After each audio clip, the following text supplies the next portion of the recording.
orang yang mencaci-caci Gus Nur dengan seluruh isi kebun binatang, namanya Gus Arya, sudah dilaporkan. Kalau ditanya Polda Jawa Timur, jawabnya sedang proses Gus, sedang proses. Sampai sekarang nggak ditangkap tuh orang. Siapa itu? Namanya Gus Arya. Satu hal lagi yang penting nih, orang banyak nggak tahu. Gus Nur adalah ketua bidang ulama. Ya, di TPUA. Di TPUA, wakilnya si ini nih, si apa? Habib Novel, udah komplit ini di TPUA. Yang pertama, Gus Nur diputus telah memenuhi unsur 27 ayat 3 junto pasal 45 ayat 3, sehingga secara sah dan meyakinkan dianggap telah mencemarkan nama baik. Yang kedua, tadi telah divonis dengan vonis 1,6 tahun atau 1 tahun 6 bulan tanpa perintah ditahan karena memang dakwaannya adalah dakwaan pasal 27 ayat 3 itu ancaman maksimumnya adalah hanya 4 tahun, dan memang 4 tahun itu tidak ada wewenang bagi penyidik jaksa untuk melakukan penahanan, sehingga tuntutan dari jaksa yang memerintahkan untuk ditahan tadi dikesampingkan atau tidak sependapat oleh majelis. Tuntutan dari jaksa yang memerintahkan untuk ditahan tadi dikesampingkan atau tidak sependapat oleh majelis. Dan bagi Anda yang sudah subscribe channel ini, kami ucapkan terima kasih. Jazakumullah khairan katsir. Semoga diberikan keberkahan yang berlimpah. Amin.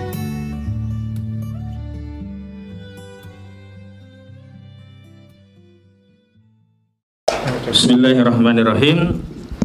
Assalamualaikum warahmatullahi wabarakatuh. Waalaikumsalam warahmatullahi wabarakatuh. Takbir. Takbir. Takbir. Alhamdulillah rabbil alamin. Wa bihi nasta'in ala umurid dunya waddin wa ala alihi wa sahbihi ajma'in. Qala rabbi shrah li sadri wa yassir li amri wahlul 'uqdatam min lisani yafqahu qawli. Amma ba'd. Allahumma sholli ala sayyidina Muhammad wa ala ali sayyidina Muhammad. Allahumma sholli alaihi. Alhamdulillah, pada kesempatan kali ini kami bisa berkumpul dengan abang-abang kami, rekan sejawat advokat, dan juga tokoh-tokoh, juga ulama se-Jabodetabek, yang hari ini sebenarnya kita maunya istirahat di hari-hari yang sebenarnya kita harus mengambil upaya untuk refreshing bersama keluarga. Ini hari liburan, anak-anak sekolah libur panjang, tapi ternyata rezim ini tidak memberi kesempatan kepada kami untuk berlibur. Ya, terakhir kami mendapatkan 2 kabar duka, dan kabar duka ini mengkonfirmasi memang ada masalah di negeri ini. Yang pertama, pada tanggal 28 Desember 2021, di ujung atau di penghujung tahun 2021 ini, Gus Nur ya mendapatkan surat yang sebenarnya surat ini juga belum terkonfirmasi, maka kita duga ini suratnya bodong, dari Kejaksaan Negeri Surabaya yang meminta Gus Nur untuk datang dalam rangka dieksekusi, dipenjara kembali. Padahal Gus Nur belum lama keluar menjalani eksekusi putusan Pengadilan Negeri Jakarta Selatan yang vonis Gus Nur 10 bulan penjara, dan sudah dilakoni oleh Gus Nur di tahanan Barreskrim Mabes Polri, dan hari ini statusnya masih kasasi, masih menunggu. Tapi ternyata rezim ini tidak ridho melihat ulama kita kembali ke tengah umat, menyampaikan dakwah di tengah-tengah umat, menyampaikan nasihat kritik. Dan akhirnya kasus Gus Nur yang di PN Surabaya divonis di 2019 yang lalu dikutak-atik lagi nih. Ini kasusnya sebenarnya udah lama nih Bang, di 2019. Yang Surabaya itu? Yang Surabaya 2 tahun lebih. 2 tahun lebih, dan dulu juga tidak pernah dieksekusi. Kenapa? Karena memang tidak dapat dieksekusi. Putusan Pengadilan Negeri Surabaya yang dikuatkan oleh Pengadilan Tinggi Surabaya itu memang tidak ada amar putusan yang memerintahkan Gus Nur untuk ditahan. Bahkan di dalam pertimbangan putusan Pengadilan Negeri Surabaya, majelis hakim tegas menolak menolak permintaan atau tuntutan dari saudara jaksa penuntut umum agar Gus Nur ditahan. Tidak, majelis hakim tidak sependapat.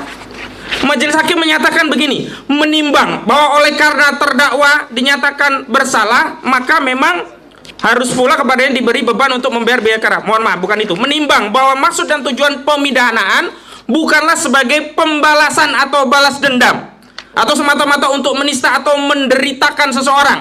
Namun pidana yang dijatuhkan terhadap terdakwa bertujuan untuk mendidik dan memperbaiki agar terdakwa tidak mengulangi lagi di kemudian hari, serta taat dan patuh pada segala peraturan perundang-undangan yang berlaku. Di samping itu, pemidanaan bertujuan pula untuk memberikan perlindungan dan penegakan hukum dan pengayoman masyarakat. Jadi bukan balas dendam pidana. Dan yang menarik, di dalam satu pertimbangannya, ini hakim mengatakan begini: menimbang bahwa oleh karena dakwaan tunggal penuntut umum adalah pasal 45 ayat 3 junto pasal 27 ayat 3 Undang-Undang nomor 19 tahun 2016 tentang perubahan atas Undang-Undang nomor 11 tahun 2008 tentang informasi dan transaksi elektronik yang ancaman pidananya hanya maksimal 4 tahun dan sesuai pasal 21 KUHP tidak bisa dikenai penahanan, maka majelis hakim tidak sependapat dengan amar tuntutan penuntut umum yang memerintahkan agar terdakwa ditahan. Sekali lagi, majelis hakim tidak sependapat dengan amar tuntutan penuntut umum yang memerintahkan agar terdakwa ditahan. Ini bunyi putusan pidana nomor perkara 1233 garing Petsus garing 2019 PN Surabaya, yang memang ini dikuatkan oleh Pengadilan Tinggi Surabaya dengan nomor perkara 89 Petsus 2020 PT SBY. Artinya majelis hakim menolak. Artinya majelis hakim menolak tuntutan jaksa agar Gus Nur ditahan karena saat proses persidangan memang tidak pernah ditahan, dan karena pasalnya memang tidak bisa dijadikan dasar untuk menahan Gus Nur. Itu pula yang sejak inkrah di Pengadilan Tinggi, karena tidak ada upaya kasasi, karena kita menganggap tidak ada perintah menahan, maka demi hukum selesai, kita insyafi, nggak ada masalah, proses silakan berjalan. Kejaksaan Negeri Surabaya tidak pernah melakukan eksekusi. Nah, memang nggak bisa dieksekusi. Tapi tiba-tiba setelah Gus Dur menjalani putusan 10 bulan keluar dari kasus yang Jakarta Selatan, keluar kembali ke kampungnya, berdakwah di tengah masyarakat, kembali melakukan kritik terhadap rezim yang kita akui, kita sadari rezim Jokowi ini banyak masalah gitu loh. Lalu tiba-tiba ada panggilan surat, dan surat ini nggak jelas gitu loh. Ini surat apaan? Pemanggilan. Ini surat dari Kejaksaan Negeri. Saya minta dikonfirmasi ya, Kejari Surabaya ya. Ada nggak nih orang Kejari Surabaya yang namanya Fariman Insandi Sirgar SHMH? Kemudian Gus Dur dikatakan disuruh menghadap kepada Basuki Wiryawan Esa. Ini cara pemanggilan seperti apa ini?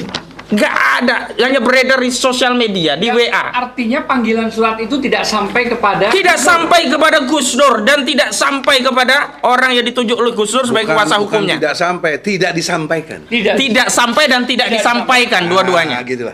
Dah, yang paling tepat itu. Jadi tidak sah, ini surat ini bodong gitu. Maka saya tidak mau dengan dasar surat bodong ini tiba-tiba Senin Gus Dur ditangkap dengan alasan tidak memenuhi panggilan dari jaksa. Nggak bisa.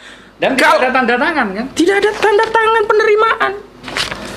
Sebenarnya kalau mau profesional jaksa itu seperti kasus Polda Jawa Barat. Yang mana itu? Yang mengirimkan SBDP kepada Habib Bahar bin Smith, datang ya kan, kemudian diserahkan, ada Santun tindak lagi ya? terimanya, Masih ada santun itu kan. Walaupun nanti ini juga yang akan kita kritisi dalam kasus Habib Bahar bin Smith. Tapi sampai hari ini Gus Dur tidak pernah menerima surat itu. Sekonyong-konyong disuruh datang untuk dieksekusi. Saya bilang, jangan Gus, enak saja, orang tidak ada amar putusan yang perintah untuk menahan. Dan maksud saya adalah kurang zalim apalagi kepada Gus Nur. Gus Nur itu lapor ya, ada orang yang mencaci-caci Gus Nur dengan seluruh isi kebun binatang, namanya Gus Arya, sudah dilaporkan. Kalau ditanya Polda Jawa Timur, jawabnya sedang proses Gus, sedang proses. Sampai sekarang nggak ditangkap tuh orang. Siapa itu? Namanya Gus Arya. Sampai hari ini tidak diproses. Tapi Gus Dur yang sudah menjalani 10 bulan, baru sebentar lah ibaratnya ya menghirup udara bebas, ini sudah dikerjain lagi. Jadi saya minta Jaksa Agung kita siapa? ST Burhanuddin ya, tolong periksa ini ya, jaksa di Surabaya ini nggak profesional, dan ini menyalahi aturan karena nggak ada amar putusan yang memerintahkan Gus Nur untuk ditahan. Dan Gus Nur hari ini juga sedang menjalani perkara lain yang sampai sekarang belum inkrah, masih kasasi di Mahkamah Agung. Tolong cek, benar nggak? Hukum ini jangan dibuat suka-suka, ngancam-ngancam orang. Dan saya mau katakan, apa yang disampaikan Gus Dur itu juga sama dengan ulama-ulama. Bahwa Gus Dur punya gaya yang beda, biasa saja. Saya dengan Bang Egy punya gaya beda-beda, tapi substansinya kita tetap advokat. Apa yang kita sampaikan itu terukur, punya sistematika dalam konteks hukum sebagai seorang advokat. Gus Dur juga begitu, Habib Bahar juga begitu. Mereka adalah ulama yang ngerti dasar-dasar untuk melakukan muhasabah lil hukam atau mengoreksi penguasa. Jadi jangan kemudian karena aktivitas mengoreksi penguasa kemudian dibentur-benturkan, ditangkapi. Loh, ini negara harusnya bersyukur ada ulama aktivis yang mau mengoreksi, padahal ini kerjaan DPR. Lah DPR 575 orang diam, dia dibayar itu diantaranya untuk melakukan fungsi controlling. Tidak ada kontrol dari DPR. Nah, fungsi ini kemudian diadopsi oleh masyarakat, ulama-ulama kita, tokoh kita melakukan muhasabah, kontrol, koreksi, nggak dibayar. Pengeluaran malah ada. Coba kalau Gus Dur, Habib Bahar ini harus dibayar, berapa anggaran negara? Semua ulama harus dibayar karena apa? Telah melakukan koreksi yang sebenarnya fungsi koreksi itu ada di badan legislatif. Dan hari ini DPR bungkam. Yang lalu pernah kita gugat, sayang seribu sayang ya Bang Egy, pengadilan pun akhirnya menjadi corong-corong kekuasaan. Kita dihentikan pada proses eksepsi, dianggap pengadilan tidak berwenang. Selanjutnya saya ingin katakan terkait Gus Nur ini, saya ingin sampaikan pesan kepada Pak Presiden Jokowi. Pak Presiden, ini akhir tahun, belum lama ada bencana Semeru. Jangan hanya melihat bencana itu karena faktor geologi, karena faktor alam ini itu, tapi kaitkan dengan akidah Islam. Ini banyak maksiat di dalam kepemimpinan Anda ini Pak Jokowi. Banyak maksiat, banyak zolim, banyak yang disakiti, banyak yang dizolimi. Ulama-ulama sampai hari ini banyak yang dizolimi. Jangan tambah kezaliman itu. Sudahlah, yang sudah ada saja. Coba segera melakukan koreksi terhadap kekuasaan ini. Jangan kemudian seluruh ulama yang menyampaikan ujaran berbeda dengan rezim ditangkapi, dikriminalisasi, kemudian dituduh. Ya, dituduh dengan tuduhan yang sangat menyakitkan. Nah, Gus Nur ini kenapa tidak pernah ditahan? Karena memang tidak ada amar untuk menahan Gus Nur. Itu yang paling penting. A'udzubillahi minasyaitonirrajim. Bismillahirrahmanirrahim. Asyhadu an la ilaha illallah wa asyhadu anna Muhammadar Rasulullah. Allahumma sholli ala Sayyidina Muhammad wa ala alihi Sayyidina Muhammad. Ya Arhamar Rahimin, irhamna, irhamna, irhamna ya Jal Jalali wal Ikram. Assalamualaikum warahmatullahi wabarakatuh. Waalaikumsalam warahmatullahi wabarakatuh. Dengan amat sangat intelektual dan kecerdasan yang di atas rata-rata sudah disampaikan oleh Adinda Ahmad Konstitusi. Nggak bisa dibantah. Siapa yang membantah? Mana Profesor Rana? Ya, nggak ada. Udah amat jelas apa yang disampaikannya dalam perspektif hukum, baik kasus Gus Nur maupun Habib Bahar bin Smith yang dimuliakan Allah semuanya. Jadi dalam kesempatan ini saya tidak perlu mengulang-ulangi lagi jenis kasus itu. Hal ihwalnya sudah amat sangat jelas tadi.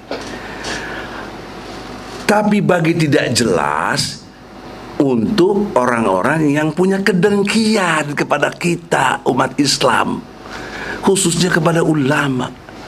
Dengki, hasad dia punya hati itu. Nah, saya tidak berani menyatakan tafsir, tapi saya hanya ingin membacakan saja ayat Al-Quran. Walaupun saya bukan ulama, saya bukan ustadz, tapi boleh dong menyampaikan ayat. Walaupun satu ayat, balighu ani walau ayat. Begitu perintah Nabi. Jadi Islam itu egaliter. Tidak ada feudalisme, harus kiai, harus ustadz, enggak ada. Beda dengan agama sebelah, mesti garis kependetaannya dan lain sebagainya. Tidak ada. kita egaliter, dasar Islam itu. Maka dengan hormat sekjen saya, sekjen TPUA, Wakil ketua TPU aja. wah wakil ketua. Oh iya, satu hal lagi yang penting nih orang banyak nggak tahu. Gus Nur adalah ketua bidang ulama Di TPUA. di TPUA. Wakilnya si ini nih, si apa? Habib Novel. Udah komplit ini di TPUA. Kalau ketua bidang aktivisnya Muslim Arbi. Ya. Khozidun ini koordinator advokatnya. Ini sekjennya Azamkan. Allahu Akbar. Egi Sujana ketua umumnya. Gitu loh. Supaya jelas strukturnya. Dari TPUA ada calon wakil presiden, jangan lupa. Masa. Repotnya kalau ketua umumnya juga pengen presiden. Jangan repot. Amin. Oh, tidak. Itu presiden. Aneh Allahu Akbar. nggak galil ada. Saya ralat jangan kata pengen, jangan. Jika dikehendaki Allah. Kulillahumma malikal mulki tutil mulka man tasha.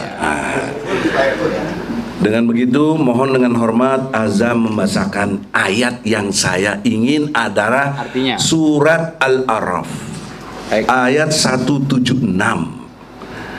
Dengan hormat bacakan kemuliaan Al-Quran ini. Oh, saya artinya langsung. Ya artinya aja artinya. Artinya aja langsung ya. artinya. Bismillahirrahmanirrahim. A'udzubillahiminasyaitonirrajim. Bismillahirrahmanirrahim.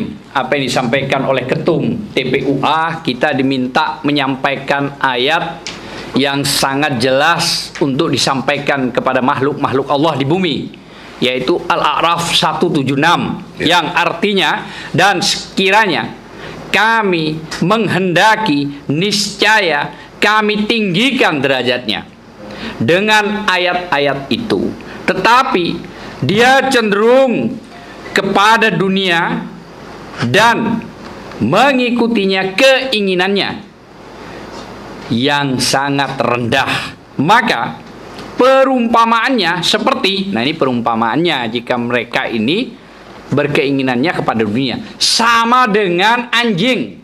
Sekali lagi, sama dengan anjing. Ini ayat Al-Quran ya. Ya, apa yang dikatakan kalamullah ini. Jika kami menghalaunya, maka dijulurkan lidahnya. Dan jika kamu membiarkannya, dia menjulurkan lidahnya juga. Demikianlah perumpamaan orang-orang yang mendustakan ayat-ayat kami. Maka ceritakanlah kisah ini agar mereka berfikir. Jadi jelas ayat 176 Al-A'raf ini sangat ini ekstrim, ini jangan main-main. Itu urusan saya. Saya kira mungkin Profesor Egi yang menjelaskan. Iya. Terima kasih Dinda Azamkan. Saya tidak menafsirkan, tidak punya kapasitas saya, karena perlu ilmu tafsir itu dasar lah, ya, asbabun nuzul dan lain sebagainya. Saya hanya membacakan, kemudian memahami, menghayati, dan mengamalkan. Perintah Allah di situ, ceritakanlah. Nah sekarang perintah itu saya sampaikan, ceritakan ini, bahwa kelakuan manusia yang berkarakter sudah diungkap tadi, yaitu cinta dunia, mengikuti keinginan yang rendah. Maka perumpamaannya seperti anjing Yang menjulurkan lidah. Anjing. Oi, anjing. Saya tidak kasar karena ada referensinya. Kecuali saya mengatakan kata anjing ini bukan kepada anjing. Nah, baru saya boleh dibilang menghina. Kalau saya bilang anjing kepada si anjing, apa menghina? Ya memang dia anjing. Nah, perumpamaan kata anjing ini Allah sampaikan, suruh ceritakan. Nah, apa kaitannya dengan kasus Gus Nur?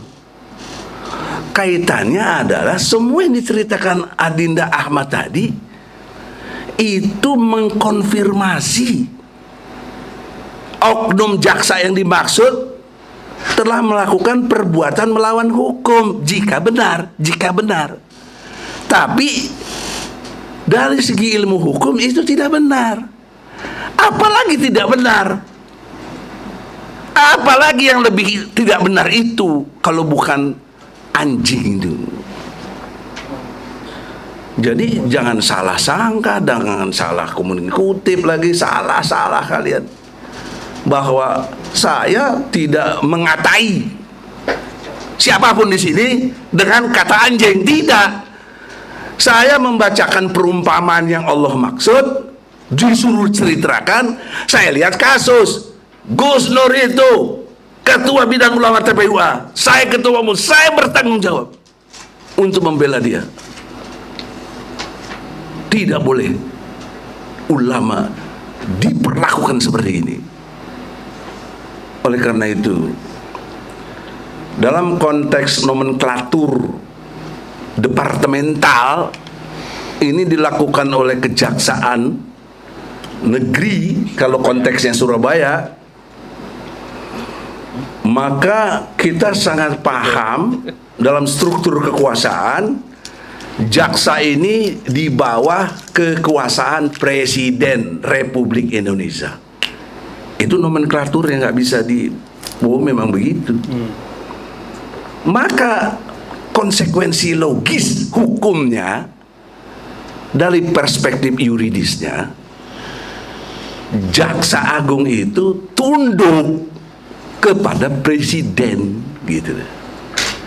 Dalam konteks kekinian, presiden kita loh. Artinya saya mengakui Jokowi itu sah presiden Republik Indonesia, sah 2 periode, nggak boleh diganggu dalam konteks sebagai struktur kekuasaan. Apalagi andai kata Jokowi itu berlaku adil, tidak zolim kepada rakyatnya, apalagi rakyat dalam perspektif ulama. Jika demikian, saya hormat. Everybody, seluruhnya harus hormat, bahkan muliakan, doakan presiden kita yang dasar kemuliaannya. Tapi faktanya tidak demikian, gitu loh. Ini bukan yang satu pertama kali, sudah berkali-kali. Bahkan Habib Rizik masih ditahan. Saya juga bagian lawyernya, walaupun tidak tampil, dipimpin oleh Adinda Aziz.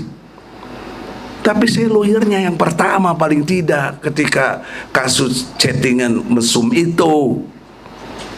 Dan sampai hari ini belum dicabut kuasa hukum untuk apapun, untuk kepentingan Habib Rizik. Saya sangat mencintainya karena dia keluarga. Kalau kita meyakini sebagai keluarga dari cicit dari Nabi Muhammad sallallahu alaihi wasallam. Nggak boleh dihina, masya Allah. Apalagi dipenjarakan. Ini di depan mata Presiden Republik Indonesia. Kenapa dibiarkan? Kenapa jaksa? Sebelumnya kenapa polisi kok bisa sampai membuat penyidikan, kemudian penuntutan, kemudian dimajukan ke pengadilan dengan satu situasi yang amat sangat menyudutkan, dengan satu kategori yang tidak ada pasal yang dilanggarnya. Kebohongan apa oleh Habib Rizik? Tidak ada. Tapi sudahlah, itu bukan ranah yang ingin saya bicarakan. Tapi ini harus dimengerti bahwa ada penyimpangan yang luar biasa dan penjoliman pada ulama. Itu poin pentingnya. TPUA itu hadir tahun 2016. Itu adalah rekomendasi dari Habib Rizik. Dibentuknya di Petamburan, dibacakannya oleh Munarman dan Kiai Sobri Lubis sebagai Ketua Umum FPI dan Sekjen. Saat itu. Jadi TPUA itu sejarahnya, jangan dikira enggak. Bukan nggak ada urusan sama Habib. Ini bagian dari yang Habib bentuk sebagai upaya. Istilah Ahmad tadi perlawanan hukum. Nah, oleh karena itu lebih jauh lagi, Presiden Republik Indonesia bersumpah dalam pasal 9 Undang-Undang Dasar 1945, bersumpah demi Allah sebagai presiden dan wakil presiden akan menjalankan undang-undang sebaik-baiknya dan selurus-lurusnya demi nusa dan bangsa. Ada sumpah jabatan presiden ini, ada di Undang-Undang Dasar 1945 pasal 9. Tidak bermaksud saya lebih jago, lebih hebat, enggak. Jokowi hebat. Jadi presiden, Egy apa? Nothing. Hebat Jokowi. Dasar 2 periode lagi. Ya. Kan berarti kita yang on semuanya. Dia setelah bersumpah demi Allah. Nah, karena bersumpahnya demi Allah dan konstitusional, saya sama-sama beriman kepada Allah bersama Jokowi, berarti Jokowi saudara saya, seiman, seislam, seakidah, insya Allah. Maka wajib saya ingatkan, karena Anda struktur kekuasaan di Indonesia nomor 1, orang Indonesia nomor 1. Kalau mengikuti sunnah Rasul, Anda peluang masuk surga paling tinggi, setara dengan para nabi. Karena ada pemimpin yang adil. Ada hadisnya tentang itu. Nanti Ustadz Irman Shah atau siapa yang jago-jago ayat-ayat Quran ini, tolonglah sampaikan ini. Anda tuh punya peluang masuk surga paling tinggi. Kita ini apa? Susah, kutu kupret. Bukan presiden. Dia presiden. Tapi Anda juga harus ingat, Anda neraka paling bawah, jahanam, kalau Anda berlaku zalim. Ini wajib saya sampaikan. Jangan jadi anjing seperti anjing tadi dikatakan dalam surat Al-A'raf 176. Jangan. Nah, kalau tetap ini juga berlangsung, perumpamaan anjing ini terus berjalan, ini berarti satu tantangan buat kita semua. Kita ada jawabannya, jihad fisabilillah. Ada komandan kita pejabat Eka itu bisa komando. Ulah CDI, cicing di imah we. Ya. Jangan hardolin, dahar modal ulin. Harus. Ya. Karena saya di situ pembina juga. Saya pembina di pejabat, betul? Betul, oi. Betul. Supaya saya jangan ngaku-ngaku. Ini presidennya. Ya. Saya pembina di sini. Jadi kalau nggak mau dibina, ku binasakan kau. Jadi karena itu tidak bermaksud so jago. Enggak lah. Saya hormat sama Anda Jokowi. Saya kenal Anda. Waktu wali kota, saya bikin program untuk penegakan hukum, merekayasa masyarakat di situ, bikin pengaduan di seputar halaman wali kota, bikin meja, sehingga saya sama Mulia Lubis, karena kita sama-sama advokat di Kongres Advokat Indonesia. Saya bikin program, Anda yang ngesahkan. Jadi nggak mungkin Anda pura-pura nggak kenal Egy Sujana, nggak mungkin lah. Dan juga waktu Anda nyalonin gubernur, aku bantu. Demi Allah aku bantu. Tanya tuh si anggota DPR tuh, si Adian Napitulu, bikin markas di kantor PDIP yang belum dibangun. Saya di situ. Saya bantu. Juga dengan Ratna Sarumpait. Saya bantu. Karena saya ingin melawan kekuasaan pada waktu itu. Tapi kini Anda jadi presiden, Anda melanggar sumpah jabatannya. Saya wajib ingatkan Anda. ingatkan berdasar Quran, hadis, bukan menurut Egy Sujana. Tidak, saya tidak berpendapat. Saya hanya sami'na wa ata'na kepada Quran dan sunnah Rasulullah Muhammad sallallahu alaihi wasallam. Ini logika berpikirnya. Saya melahirkan teori namanya Osjubedil. Objektif, sistematis, toleran, jujur, benar, adil.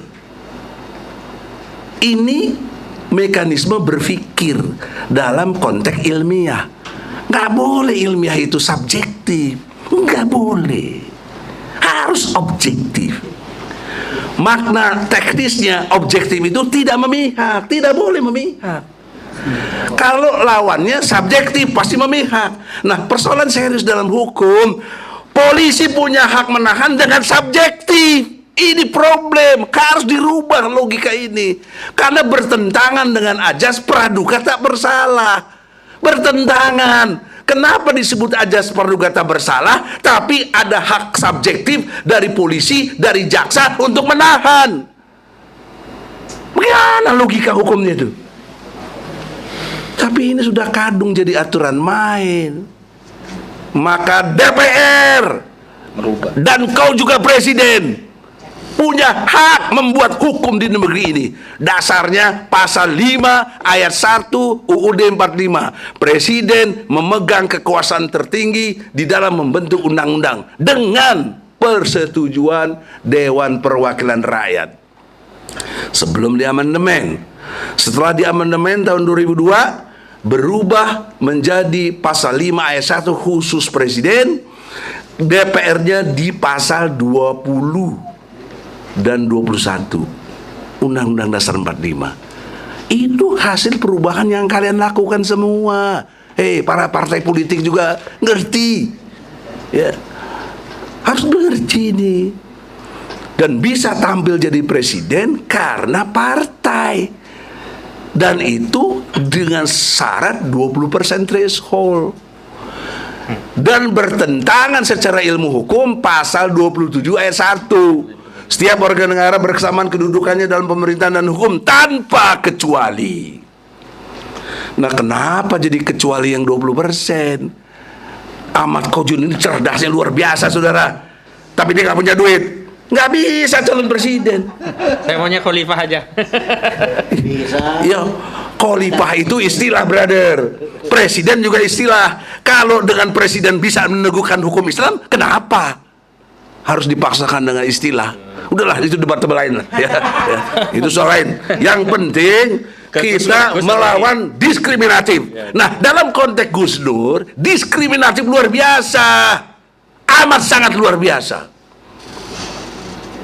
Bila panggilan jaksa tanggal 4 Januari besok dipenuhi, amat luar biasa penyimpangannya. Atau bahasa Quran lainnya, amat kentara keanjingannya itu loh. Itu masalahnya. Kenapa? Putusan hakim sudah jelas, amat sangat jelas. Perlu dibacain lagi Pak Duanya? Perlu coba supaya jelas, supaya ini astagfirullahaladzim, biar Anda tahu anjingnya itu di mana gitu loh. Ya. Baca. Menimbang bahwa oleh karena dakwaan tunggal saudara penuntut umum pasal 45 ayat 3 junto pasal 27 ayat 3 Undang-Undang Nomor 19 tahun 2016 tentang perubahan atas Undang-Undang Nomor 11 tahun 2008 tentang informasi dan transaksi elektronik yang ancaman pidananya penjaranya maksimal 4 tahun dan sesuai pasal 21 KUHP tidak bisa dikenai penahanan, maka majelis hakim tidak sependapat dengan amar tuntutan penuntut umum yang memerintahkan agar terdakwa ditahan. Jelas. Nggak perlu dijelasin sebenarnya. Ya, jelas. Udah amat sangat jelas. Kok muncul surat panggilan untuk pelaksanaan eksekusi? Ditahan. Kan arti pelaksanaan eksekusi menurut perintah putusan hakim. Coba lihat nih antagonisnya. Harus. Kan putusan hakim sudah jelas tidak boleh, atau bahasa lain tidak perlu ditahan, tidak perlu. Jaksa oknum yang di Kejaksaan Negeri Surabaya, kok ngerti ilmu hukum nggak? Kok belajar di mana jadi jaksa? Ya. Order. Oleh karena itu, pertanyaan seriusnya, apa ini order? Apa ini ada yang suruh? Apa ini ada yang untuk mengkriminalisasi? Katakanlah ada, maka jawabannya adalah kepada Jaksa Agung. Dengan hormat, saya kenal baik dengan abang Anda itu, TB Hasanuddin, sahabat saya sejak jadi garnisun. Tidak bermaksud saya bangga-bangga, memang saya bersahabat, apalagi waktu jadi ajudannya Habibie. Bersahabat saya bersama tokoh legendaris Hariman Siregar, sering kita bersama. Tokoh Malari. Iya, karena Hariman dulu sangat setia dengan Habibie. Jadi begitu, ini cerita ya, supaya Jaksa Agung ini dia ngerti, kita ini bukan siapa-siapa. Saya lebih hadir duluan dalam konteks gerakan-gerakan penegakan hukum ini. Anda kalau nggak jadi Jaksa Agung, siapa yang kenal ente? Nggak ada. Tapi takdirnya Anda dimuliakan oleh Allah. Allah kasih kulillahumma malikal mulki tutil mulkan man tasha. Di tengah kejaksaan Anda lah nomor satunya. Kemuliaan dari Allah. Kau harus balas kemuliaan itu. Jangan kau jadi anjing. Tegur itu jaksa Surabaya. Kalau dalam waktu singkat kami tidak ada konfirmasi untuk peneguran kepada jaksa itu dan membatalkan panggilan itu yang nggak jelas tadi itu, maka kami siap perang. Betul nggak? Betul. Perlu kesamaan dong, ulah cicing wae. Kita siap perang lawan anjing-anjing ini. Allahu Akbar. Setuju? Setuju. Allahu Akbar. Ini tidak ada rekayasa. Tidak ada. Ini spontanitas intelektual yang kita punya masing-masing. Dan dibenarkan secara hukum. Apalagi kitab suci. Tidak leverage cuma di Indonesia, seluruh dunia Sampai mati. mengimani namanya Al-Quran. Sampai di akhir. Kalau konteksnya umat Islam hari ini dalam konteks jumlah kurang lebih 2 miliar orang beriman kepada Allah. Orang beriman kepada Al-Quran di seluruh dunia ini. Artinya kalian menentang kitab suci yang dimuliakan Allah ini, yang kurang lebih 2 miliar orang mengimaninya. Kalian harus punya prinsip lakum dinukum waliyadin. Kalau urusan agama ini kita nggak boleh mencampur adukan dengan urusan-urusan yang menista agama itu sendiri. Dan untuk itu tidak bermaksud so jago, istighfar. Saya lemah, saya tidak punya apapun, nggak ada bintang di sini, nggak ada. Tapi saya siapapun bintang 7 sekalipun. Sakit kepala. Sakit kepala memang puyeng jadi. Ya. Tidak bermaksud so jago, pasti saya lawan. Yang ditakuti hanya Allah. Allah Subhanahu wa taala. Lam yasha illallah. Lam yasha illallah.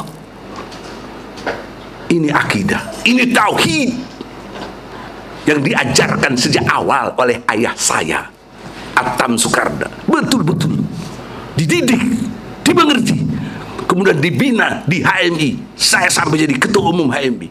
Tidak bermaksud bangga, inilah proses pendidikan jelas. Saya bukan teroris, tapi orang yang beriman menegakkan agama Allah. Oleh karena itu, saudaraku Presiden Republik Indonesia Insinyur Joko Widodo, saya hormat sama Anda. Tapi hari ini kalau Anda tidak terus berubah, terus melakukan hal-hal seperti ini, saya tidak hormat. Dan saya oleh undang-undang diberi kewenangan melawan Anda. Saya tidak dukung Anda. Sebaliknya, kalau Anda tunduk patuh kepada Allah dan Rasulnya sesuai dengan sumpah jabatan Anda, pasal 9 UUD 45, haram saya melawan Anda, haram, nggak boleh. Anda pasti saya dukung. Mau 3 periode boleh, asal kau tegakkan hukum Islam. Ini udah gak negakkan hukum Islam, minta 3 periode lagi. Masya Allah, kurang asin. Nah, oleh karena itulah saudara-saudara, tidak berhasil mendominasi di sini, tapi wilayah saya hanya untuk Gus Nur. Untuk Habib Bahar ada Haji Anwar ya, yang juga sebagai insya Allah lawyernya. Jadi saya lawyer dari Gus Nur. Jadi kapasitas saya sebagai advokat. Kalau sebagai advokat menurut Undang-Undang Nomor 18 Pasal 6 ya, atau 5 dan Pasal 16 ya, ketika advokat menjalankan perannya di dalam atau di luar sidang, tidak boleh dipidana, tidak boleh digugat. Karena itulah imunitas sebagai lawyer. Ini objektif. Jangan objektivitas dilawan subjektif. Nggak ketemu. Nah, jadi saya ingatkan secara ilmu hukum, jaksa hadir pakai undang-undang, polisi hadir pakai undang-undang, hakim pakai undang-undang, lawyer juga sebagai warga negara yang punya brevet sebagai advokat lahir lewat undang-undang advokat tadi. Jadi kita setara. Jangan kau merasa lebih hebat dari yang lain. 18 2003. Ya. Undang-Undang Nomor 18 tahun 2003 tentang advokat tadi, Pasal 16. Ya. Nah, oleh karena itu, saudara-saudara, saya kira demikian. Waktunya udah habis. Tapi dakwah tidak akan pernah habis. Takbir. Allahu Akbar. Assalamualaikum warahmatullahi wabarakatuh. Waalaikumsalam.